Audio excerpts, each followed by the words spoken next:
The time is now to have conversations looking on into with a national outlook. And joining us for that conversation today, Wilson Sosion is here with us, former member of Parliament, and he joins us, a teacher extraordinaire, as we say.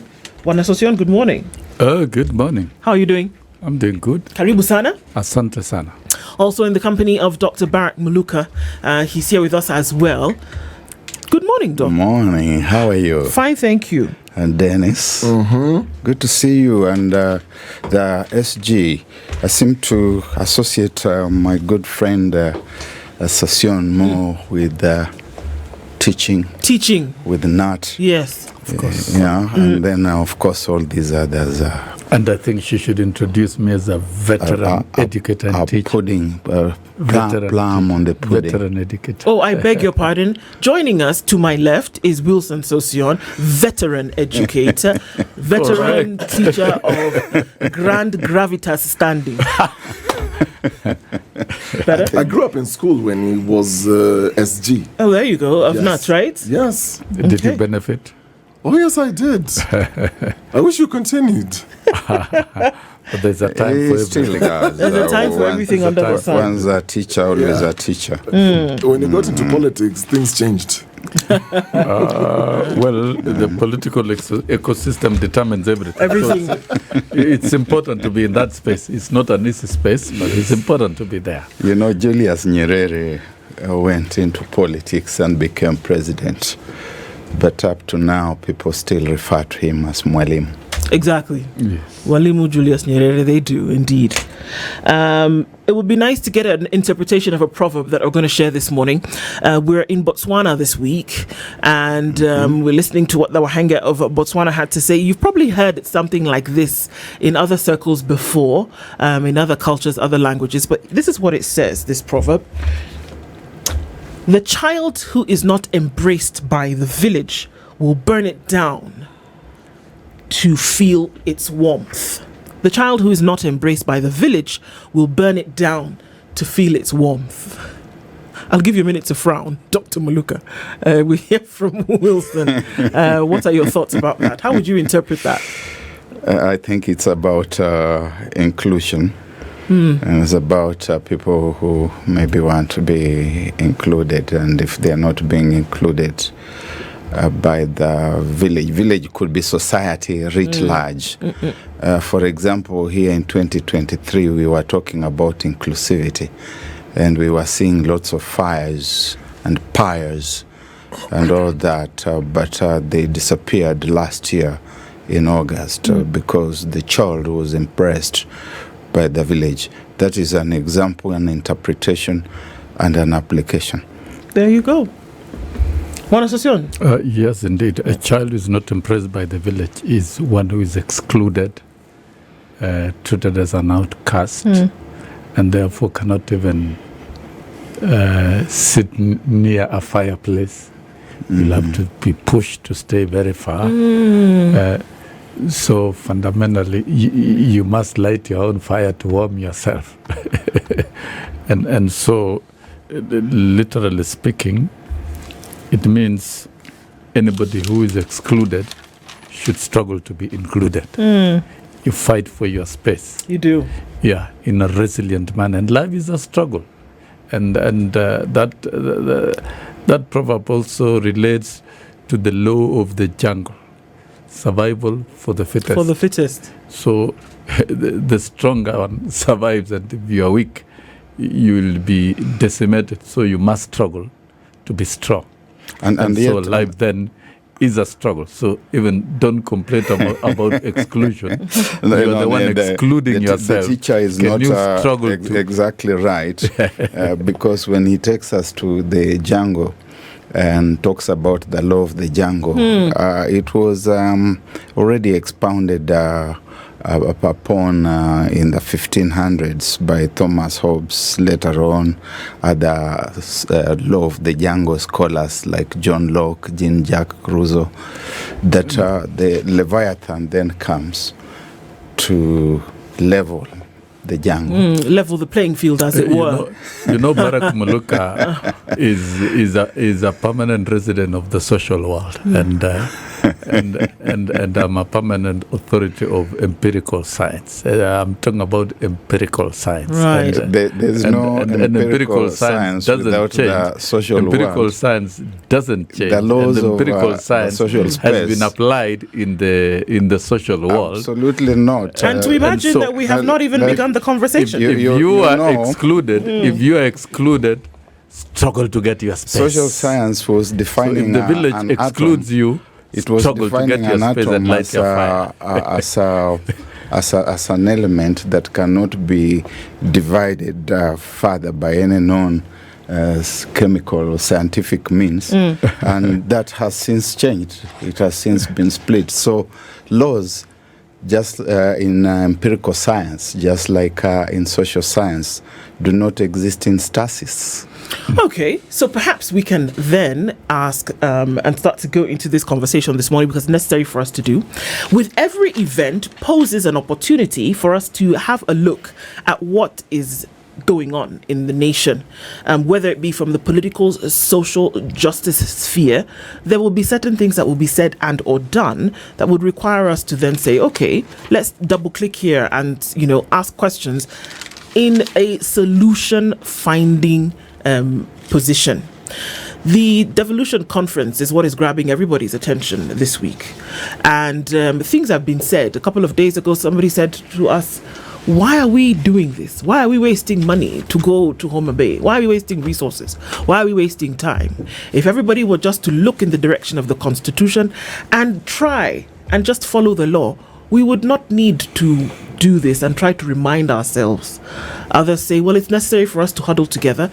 In any great sporting activity, you will have halftime when everybody will go to the locker room and they will say, let's have a conversation about how our strategy needs to change, or we maintain what we are doing and let's stick on this path. Many would say that's what the Devolution conference is. It's essentially the huddle in this football match or in this basketball game where we say we need to regroup, guys, and make sure that our strategy is working. Devolution has an impact on what is happening around the country today. But one of the things that came out of the Devolution conference yesterday is towards corruption. The president very clearly said, you know what, I have been made aware that there is grandstanding corruption that's taking place in the committees of Parliament, and I'm asking you to stop this, because how do we do our job? Would that point to a now look towards making sure that things are streamlined? We'll start with you, One Association. One, devolution is a new concept in the country. It's a grand one that was meant to decentralize services and create equity in terms of development and stimulate real transformative development at the grassroots, looking at the functions assigned to devolved units under Schedule 4 of the Constitution, ranging from agriculture to water infrastructure and health and so forth. And so actualizing these transformative programs at the devolved units is key. But then 15 years down the line, or 12 years down the line, there's a lot to reflect over, and maybe it is time the country does an audit of implementation programs of devolution. And therefore, the Devolution Conference is a platform of sharing experiences and reflecting. And some counties have developed faster than others, depending on the leadership, depending on the culture and programs that they have. But then within the entire ecosystem of devolution, corruption was also devolved. And so corruption remains a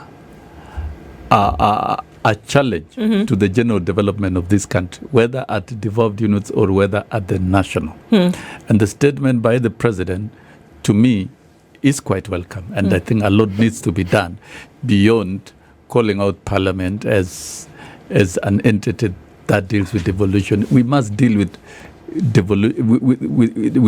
corruption cross-board. And it has reached a time this country should fully criminalize and punish corruption. It must be done. How? It must be done. Criminalize through legislation. What has the Asian Tigers done? We talk about Singapore, that have done quite a number of things. The first Prime Minister of Singapore, who turned around Singapore, said very clearly, keep the system clean. And he was very firm about it. And that is what has taken Singapore very far. Zero tolerance to corruption. Is it possible?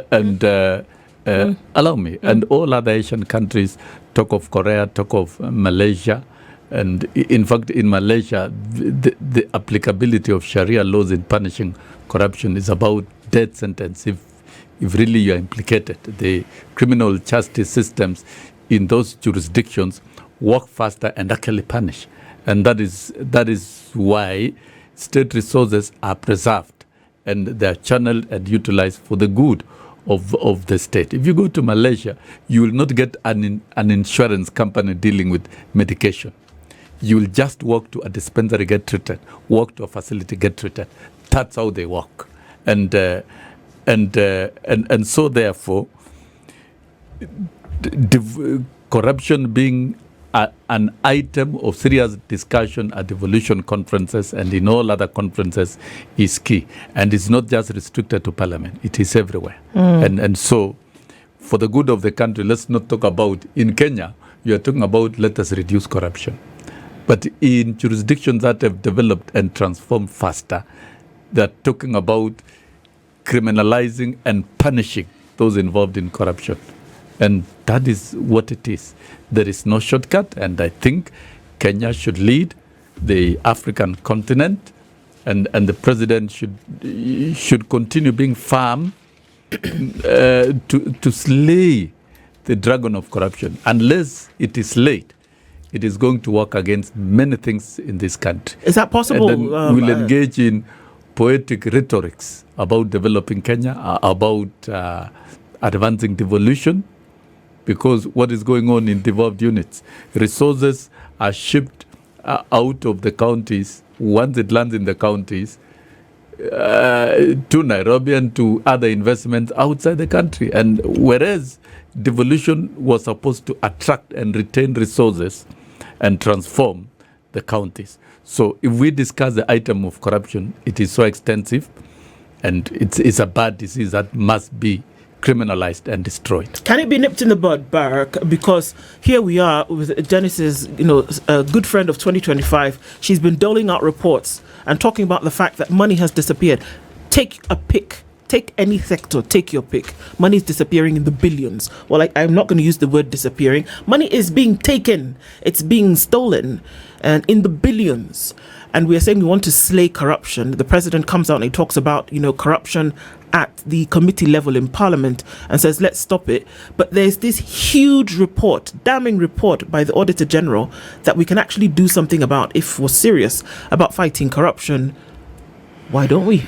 Well, thank you very much. First, I think we have criminalized corruption in the country. We have got laws about corruption or against corruption. We have got institutions that are charged with the responsibility of fighting corruption. What we haven't done is to stigmatize corruption. That even in the holy places, we receive the corrupt, we give them the high diocese to speak from. We are in a context where Parliament itself has been captured by State House. State House pointed out the way forward for Parliament, starting, in fact, in the previous regime, when members of Parliament began being whipped in State House and being told you're going to toe the straight and narrow and being induced to do the will of the executive. So corruption should be deemed not just at the level of people receiving handouts. Corruption should be seen very broadly, even at the level of abdication of responsibility.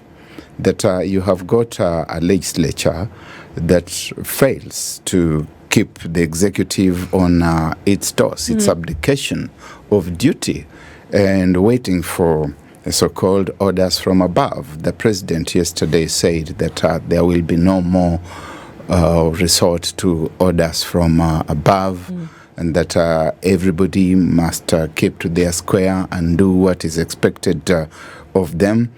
One wants to believe that that begins with the legislature being allowed to undertake its duties and responsibilities without let or hindrance, because therein resides the biggest challenge, that the legislature has become a rubber stamp. With regard to the Auditor General, to the Office of Commission of Revenue Allocation, you have seen that whenever they issue their reports, they are upbraided by the legislature, they are upbraided by the executive, and that indeed we saw even in the previous regime, that when Dr. Eddie Oko was probing the Eurobond affair, he was taken to task by the president, who screamed at him in public, saying huyu anataka ati kwenda America, at he wants to go to talk to the World Bank. What? That's part of his duties and responsibilities. So the executive must begin by removing the log in its eye, because in the end, the buck rests there. With the president. My question, Sosion, you've been a member of parliament, and looking at what the president was saying, this is a devolution conference, and among many other things that he said, this then was picked as a key highlight. And he went into some detail around this issue of corruption, especially from the Houses of Parliament. And it appears it's the weakest link then, according to him. And he's been a member of Parliament for, what, over 15 years? The President? You've been in Parliament. Is this a statement of fact? Because for the longest time we've had MPs who will come and say, this goes on in Parliament. Dennis, when a president makes a statement, it is not propaganda, because a president has got state infrastructure of getting accurate information of what happens in all sections of government. I want to take it that it is true. And because Parliament has got a major role to do in terms of oversight, to implement audit reports, to interrogate various government agencies, to check on the executive, and generate reports and recommendations. It has a firm oversight role. But then if a culture of inducing committees monetarily is in place, then that is a threat to the whole overall situation of governance in the country. You say if, as though you didn't know such things happen.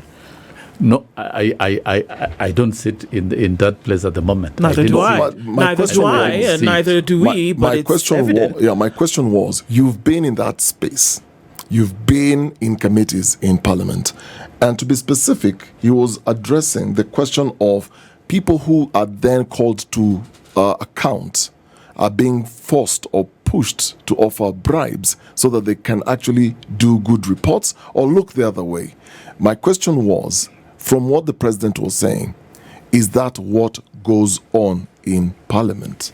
And I have said, when the president states based not on when the report, president said, I'm asking then you. it is true, it goes on. That's a fact. Why do we debate what has been stated? It's a fact. The problem with us Kenyans is that when the truth is placed on the table, we go back again and ask whether it is a truth. That is not how to work, and that is not how to move the country forward. Let's agree there's a problem. It does happen, and that must stop. Okay. It has to be stopped. And so committees of parliament and parliament must do its work efficiently and effectively. For example, the reports of the Auditor General. Those are not mere public relation reports. They're reports that indicate gaps in many areas of financial management in this country. So it's upon Parliament to utilize those reports and generate the correct recommendations without exceptions. But if some committees are induced, I can see Barrack is looking at me. It is true. People are bought in this country. And they're bought. People are bought in this country. Does Parliament, and I need to ask this who question, don't have the spines to stand up to the calling of to the call of duties, are cheaply bought, and that's the problem we have in this country. Dr. So that even Muluka, when Barrack talks about general corruption as attitude and behavior, we must taxonomize and classify different modes of corruption. Let's hold on to that point at this point. There's open bribery, there is abuse of office. It's broad and broad. Let's hold on to that point for a minute, Bwana Sosyon, because I want to say one of the things that you had mentioned is that Parliament is responsible for checking the executive. Has Parliament checked the executive in any way, shape or form that we can see and it is clear? We stated at the very outset that Parliament is whipped in State House. The executive begins in State House. If it's being whipped in State House, and we have seen His Excellency the President saying things like, I would like to see who is going to vote differently, and there will be consequences. It is clear that then the legislature is not checking the executive. But in plain black and white, the committees are extortion forums, that when they hear something has happened, a plane has crashed somewhere in Juja, or when they hear there's been an accident somewhere, or when they hear that there are some people scanning the eyes of Kenyans at Kenyatta International Convention Center, then the committee quickly will send letters to the cabinet secretaries, appear on such and such a day before such and such a committee to respond to this and that. And before you know, the chair of that committee is pacing up and down in the corridors of the ministries. That is what the president is talking about. And they're going there specifically to collect protection fees. So that is what Parliament has begun. And I have got proof, Simon. No, Simon is your brother, Wilson. It's a family affair, but okay. No, we are friends. We are good family friends. I've got not just evidence, but proof that they will come around to solicit protection fees. And if you do not pay protection fees, then you are in the crucible. So it is true. My only beef with this is that the executive itself has been complicit in the corruption of the legislature. But that's an open secret. Whereas that is also very debatable. You see, the executive has... Which part is debatable? You know, when you talk of Barrack, when you say the executive is unaccomplished, that's a general blanket statement. Parliament has majority and minority. And the majority has always, by practice, produced a president. And the majority leader prosecutes government agenda in the House. So Parliament is still linked to the executive in terms insofar as government legislation and programs. But to say the executive is but Wilson, chaperoning Parliament to do certain things. Wilson, you know that we had a one-party state. I don't think we had a one-party state. Let us look at these three different arms of government: the executive, judiciary, and legislature. They are independent insofar as on paper. On paper. Independent. On paper. It should not be on paper insofar as operation. And I've sat in that parliament. There are many committees that are independent in the operation, and they do a fantastic job. And in terms of oversight role, Parliament should not be a sleeping dog. Indeed. It can't. Because it looks like that is what you're almost insinuating. No. It is. That, of course, if there is a plane crash, you're talking then they write a letter. You're talking about they pace up in the theoretical, asking for as handouts. Opposed they to should the write practice. a letter and do a proper job of investigating and give recommendations that are shared with the public. Who should write a letter? For the public of good. Who? The committees of the House. The same committees of the House who are being accused of taking bribes in order to get things done should write a letter to the House? You know, my sister, when there is an allegation and an accusation, it doesn't mean that has the Parliament president has been made condemned and it should an stop allegation? working. No. Has he spread propaganda? Who? The president. The president has not. The president has made a solid statement based on facts. So it is true what we are saying. That's a fact. No, you as allegations, the president saying the but I'm saying the same thing. Saying the same thing. It's an allegation when I say hold on, sorry. when the president says the same thing. You are twisting Wilson, it was very clear. But I want us to be just a minute. straightforward. Just a minute. The president said very clearly, in no uncertain terms, that there is bribery on a grand scale that is taking place at the committees of Parliament. That's happening. And he called on the speaker. He called on the speaker. Allow me to finish so that I can ask you the question. He said that something must be done about this beyond just something being done. He said it must stop. It must stop. Yes, and indeed it must stop. So in this case, when it is being said that grand corruption and extortion is happening at the committee levels and it must stop, what's the difference in the two statements? You didn't get what Muluka was saying. I got it very clearly. The directives of corruption and whatnot comes from... No. That's putting words in my mouth. Muluka, what did you say? What I've said is that the executive is also complicit in corrupting the legislature. When they are whipped from State House, that is corruption. And they don't just walk out of State House empty-handed. The State House is a gravy train.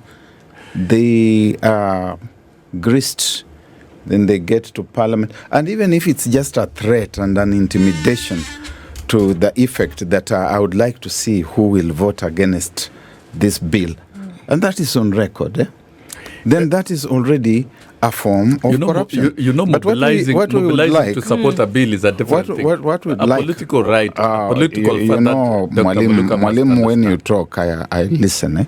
And we teachers, we like to allow someone to speak, then we come in. We teachers, you and I are teachers. Yeah, so you see, we had a one-party regime under President Kenyatta, under President Moi. On no single occasion did these two presidents whip Parliament from State House. When you whip Parliament from State House, you intimidate the members, and therefore they are not able to go to Parliament and do the business that they're supposed to do, especially oversight. And that oversight failure flows into legislation where they enact some flawed laws because they are afraid. So that in itself is a form of corruption. But I'm not saying that His Excellency the President is telling members of the committees that go and take money from... No. And I know that Wilson sometimes can be very cheeky. As he told you, he's my friend. I know him. He can be very cheeky and he can twist what I'm saying. Yes. No, I really don't. You see, I want us to be straight on what the President has stated, and we promote an agenda that is going to help us eliminate corruption, not just in Parliament, but everywhere. The problem we have is that we try to mix a very serious agenda with our political feelings and political beliefs, and that is where we lose the plot, and we lose the point. If from the executive arm is pushing an agenda in Parliament through the majority leader or a majority office, it's possible to lobby. It has happened. Lobby for a bill, but that does not compel members of Parliament to vote the way they've been lobbied. Members of Parliament can still vote with their conscience, and that has happened in the past. And that does not mean committees then should. There's a point that Barrack talked about, and it can be complaint from some quarters of the executive who don't want to be checked. They don't. Some sections of the executive don't like being invited to Parliament because Parliament is an open forum. Like which ones? Yeah, like which ones? No, I can't say. You know that there are protection fees collectors. So, Parliament. This is how Parliament should operate. Committees of the House. This is how Parliament should operate. Invite any state agency, government office that there's a question to answer on anything. So, sorry, Sassoon, I'm trying to get you. And I'm sure you've seen. Sorry, I'm trying to get your train of thought. You've just said that there are those who could be complaining. Are you referring to the specific cabinet secretaries, for example, who are complaining to the head of state because they don't want necessarily to appear I'm not in linking Parliament? that. I'm not linking that to the head of state. I think I'm saying cabinet secretaries who are complaining that they're being asked for bribes because they just don't want to appear before I can't answer that because I don't have an account. But this is what I'm saying: that some government officers may not like being scrutinized in Parliament. That's a fact. But then Parliament should do its work. Summon any state agency without asking for a bribe. That's what the president is saying. Do your work without asking for a bribe. And so this narrative of members of Parliament pacing up and down should die out. Parliament should do its work judiciously, expeditiously, and promptly, and deliver reports for the public. That is what it is supposed to do. Barrack, that's essentially what is supposed to happen. Without yes, provoking inducement so that they can doctor the reports to a certain direction. Now, because if we have it working in that direction, if we have it working in that direction, that I summon Kenya Airports Authority and make very hard demands, harsh demands, and then on the back room ask them to put something on the table. That is not right. Ask legitimate questions, get legitimate answers, generate a good report, table it before the House with recommendation. That is how to work. In theory, that's essentially what's supposed to happen. Not in theory, in practice. That is how it should work. In theory and in practice, that is what's supposed to happen. And many committees are doing that in practice. Okay, you're both teachers. Words are very powerful and words have meaning. As a journalist, I listen to words. I'm trained to listen to what you're not saying and what you're saying. Essentially what the president said, he said, Mr. Speaker, and I quote him, "It cannot continue to be business as usual. It is not possible that Parliament committees continue to demand to be bribed or be paid for them to write reports or to look the other way on what is happening in either the national government or the counties." This is the head of state who said this statement. Now, if we just look at that first sentence alone and dissect that for a moment, it cannot continue to be business as usual. There is an admission then, if I'm to extrapolate that statement, it has been business as usual that this is what goes on for a report to be written. And these reports are in the public interest.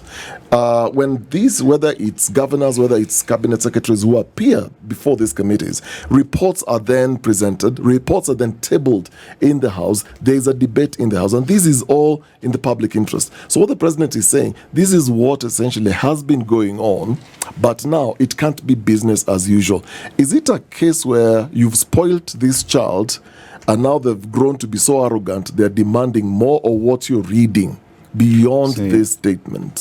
First, when you talk about words, Wilson is speaking, and at the same time he's eating his own words, and he's very good with words, modal verbs, should, ought to, must.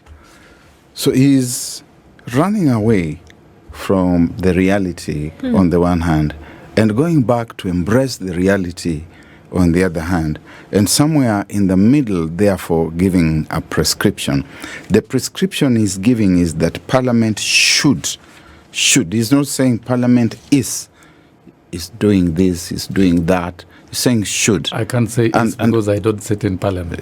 You have sat there, true. Wilson. I don't sit now. And you know the truth that there are protection fees collectors. I've known you to be very. For my 5 years, I never saw that one. Very honestly, yeah? But I can swear by the Bible, I never saw such for 5 years. Who uses the Bible in vain shall, of course, face the consequences. I leave that there. But the point of the matter is that the president is not making an allegation. I think that one we have agreed. Correct. We have also agreed that the president is not a propagandist. Correct. And therefore, being a consumer of intelligence, being a consumer of reports from his cabinet secretaries, from his PSS, he is aware that MPs are collecting these protection fees. And he's taking this opportunity to speak to them through the speaker and saying to the speaker that this must stop. It is known that members of parliament work most of the time through committees, and my good brother Wilson here has been a member of committees. He sat on good committees where they did not collect protection fees. But we have had, in fact, since the days when President Mwai Kibaki was in State House, that money was changing hands even from the washrooms. We remember the tobacco bill during the President Mwai Kibaki regime. We remember things to do with beer production company that came under a lot of assault by the legislature, by the executive, and it became public that MPs were receiving money to take decisions in a particular way. So I think that if we are going to sweep these things under the carpet, then we are not going to solve the problem. Let's face it squarely and accept that there is this cancer. And I agree with my brother, Mwalim Wilson Sosion, that there is need to criminalize, although, as I said, we have criminalized. What we haven't done is to stigmatize. That somebody who is corrupt, who is a thief, will still come where we are, and we will greet him with a supported hand. We will give him or her the front rows in the church, and we will even invite him to the dais to address the crowd, the congregation. And at the end of it all, we expect money. I was once in a forum where I heard a bishop say that there is no money that he cannot cleanse. Stigma is what is missing. So we criminalize and stigmatize. Yes. Escalating the statement of the president, I wish to state that a member of parliament is given a title, honorable. And being honorable means you must operate with integrity. So if there is an institution that we shouldn't hear anything near corruption or compromise for whatever reason, then it is Parliament. Absolutely. That's a fact. And so the beginning of the end of corruption begins in Parliament. Is it the people or is it the system? By the manner. Forget about the system. First of all, you can have the system, but you have the wrong people doing the wrong things against what is established in the system. We can have legislation, but if we don't have leaders who are intentional and who operate with integrity, then we'll continue having this mess. Allow me to pick on that just a little bit, because we have new people who get into Parliament but seem to then imbibe this same behaviour over time. And the number of people who are in the 13th Parliament, though the numbers may be the same, is a different kind of it's different people. There are some people who are serving second, third terms, and there are some people who are serving first terms, which is why I'm asking, is this a systemic issue that you may be okay on the outside, but when you get into Parliament, something happens? Is that what we're dealing with here? Not necessarily. Personality of an individual, you can't change it overnight. The character of a person is formalized over time. If somebody is inherently corrupt, even if you take him to church, to pontificate in church, he will still remain very corrupt. And that is why men and women who are elected to leadership must really live up to Wilson. Must live up to. Allow me. This thing is systemic. Allow me. Just a footnote, Mwalimu. A footnote. This thing is systemic, and it spills outside Parliament, because we, the people, are at the heart of the whole thing. These people whom we elect, first we don't elect them if they have not paid us. It's a footnote. I will elaborate. Yeah. Your footnote appreciated, because then we are opening and looking at it broadly. Dr. Muluka here is reminding me that they bribe their way to be elected at the ballot. That is exactly what happens. So that then the buck stops where? With me. The buck stops with the voters. It stops with the me, people. The voter. It stops. It is the type of democracy that we have, that for me to be elected, I must buy my way. And that fundamentally is wrong. And when we got the new constitution, we expected a new brand and approach to politics, even in the process of identifying leaders. I remember one time somebody was telling me, you're a very good trade unionist, but you fit in the American setting and the rest. You don't fit in these other settings where you must accept to do A, B, C, D. And I was wondering, Kenya is a good country. Africa is a good continent. It deserves the best. And the people of Africa also deserve the best. The culture of inducing voters to vote for you using money has generated a culture of bad leaders. So it is a culture. It is systemic. And therefore, it is both the products of that the process of election and the products themselves, who are the leaders, and the system itself. So both. And this, we've got to deal with it differently. But nevertheless, there are laws to regulate and to guide. And that is why I still insist, until when this country accepts to criminalize and fight corruption very deliberately, we will continue staying in circles and going round and round without finding a solution. Do the institutions that have been given the mandate to actually do this then actually have the power? On this very show, in the seat where you're seated, the Member of Parliament for Suba North constituency said to us, she said, you know what, money changes hands. It does. If we are going to sit and pretend that it doesn't, we're doing ourselves a disservice and an injustice. Money changes hands. It happens in order for people to pass laws, in order for people to institute laws. I don't believe she was speaking out of imagination. She was there. She is there in those forums. And so here we are talking about getting rid of corruption as a way on towards proper development. But are the organs that have been given the mandate, been given the twin power to actually do this? I think the organs, if you talk about the EACC, you talk about DCI, you talk about the police broadly, they are doing their work. And their work stops where it should stop. It stops where they take the matters to the judiciary. You know, we have said that the challenge here is systemic, and it cuts across institutions.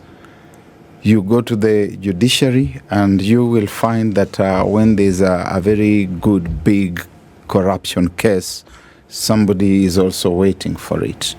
And we've seen lots of these cases getting into the judiciary. We never get to learn about the end of them. They seem to disappear. They are like the river Wasongiro, which we used to read about in geography. It just ends up in some swamp.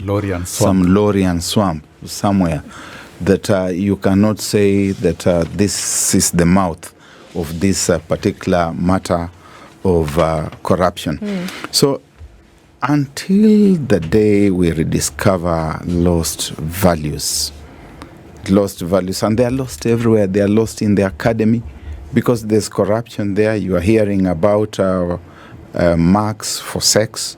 We are hearing about people who are getting degrees that they have not actually earned or been examined. You are hearing of marks for sex or sex for marks.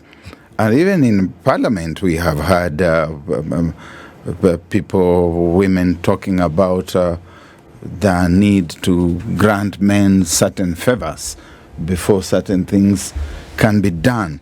So we are a sick nation. We must accept that. The voter out there is waiting for the MP over the weekend. If you have not been turning up in your constituency over the weekend, the voters begin complaining. They're saying this person doesn't come to see us. This person will not have another term. So the MP has got to look for the money. I'm not justifying it. I'm only explaining, giving the anatomy. The MP has got to look for the money to go and take to the voter over the weekend. When the MP turns up at the funeral, they say, oh, there he comes. There. Then they're told to queue, and they're given 100 or 200 shillings each. It is a serious cancer that is sunk everywhere in the Kenyan society. And as we wrap up, how do we deal with it? About the values, let me ask a question, Sosion, as we wrap up. How do we deal with it? How do we deal with this issue? Because clearly it's eaten away into society, and we have the president standing on a national podium saying that it must be dealt with. It must be dealt with. We must face it. If indeed there is definite and clear breakdown of values and value systems in society, leaders cannot talk to their people. Instead of talking to them, they're asking you to give them money. It's a height of serious breakdown of values and value system. We must revisit not just system, but the architecture and infrastructure of the criminal justice system in dealing with corruption. That one, and we must be very decisive. Countries that have done so have been very decisive. Why do we take centuries to punish corruption? Once it gets to the judicial process, then it should be expedited. In some countries, if you are arrested for corruption at 9, you are processed expeditiously by 4 p.m.